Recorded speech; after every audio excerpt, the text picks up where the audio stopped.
আমাদের সমাজ থেকে বিশ্বাসটা উঠে গেছে। দেখবেন কেউ কাউকে বিশ্বাস করতে পারে না। স্বামী তার স্ত্রীকে বিশ্বাস করে না। এই শহরে বহু স্বামী আছে এই শহরের স্ত্রীকে বিশ্বাস করে না, কারণ জানে যে আমি বাইরে গেলে ফোনে অনেকগুলা বেটার সাথে লাইন মারে। স্বামী খুব ভালো করে যায়। এ কারণে দেখা যায় স্বামীও বাইরে আবার কয়েকটা একাধিক ওই যে বলবো উপস্ত্রী উপপত্নী জোগাড় করে রেখে দিচ্ছে। আসলে মেয়ে স্ত্রী বাসায় স্বামী যখন চলে যায় স্ত্রী অন্যের সাথে পরকিয়া করে, আবার স্বামী বাইরে গিয়ে স্ত্রীকে বাদ দিয়ে অন্য মেয়ের সাথে পরকিয়া করে।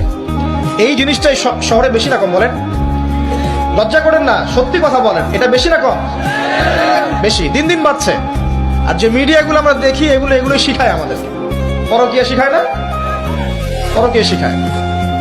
আর এটা যে এত ভয়াবহ মহামারী আকার ধারণ করেছে না, অনেক ক্ষেত্রে দেখা যায় স্বামী অফিসে যাওয়ার সাথে সাথেই বয়ফ্রেন্ড বাসায় হাজির।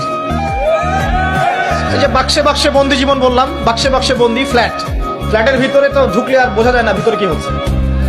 কত ফ্ল্যাটে যে জেনা হয় এখন এই শহরে আল্লাহ ভালো জানে। এই ফ্ল্যাটের প্রত্যেকটা ইঞ্চি ইঞ্চি মাটি আল্লাহর কাছে সাক্ষী দিবে। যেখানে যে মাটিতে বসে অবিবাহিত যুবক যুবতী জেনা করেছে আর বিবাহিত যুবক যুবতীরা এবং এই স্বামী স্ত্রী জেনা করেছে, এর ইঞ্চি ইঞ্চি মাটি আল্লাহর কাছে কথা বলবে। এর ইঞ্চি ইঞ্চি মাটি আল্লাহর সামনে কথা বলবে। ইয়াউমা ইযিন তুহাদ্দিসু আখবারাহা, সেদিন ইয়াউমা ইযিন, সেদিন তুহাদ্দিসু আখবারাহা, জমিন তার খবর বলবে আল্লাহর কাছে। জমিনের কোথায় কোন পাপ হয়েছে সব বলে দিবে।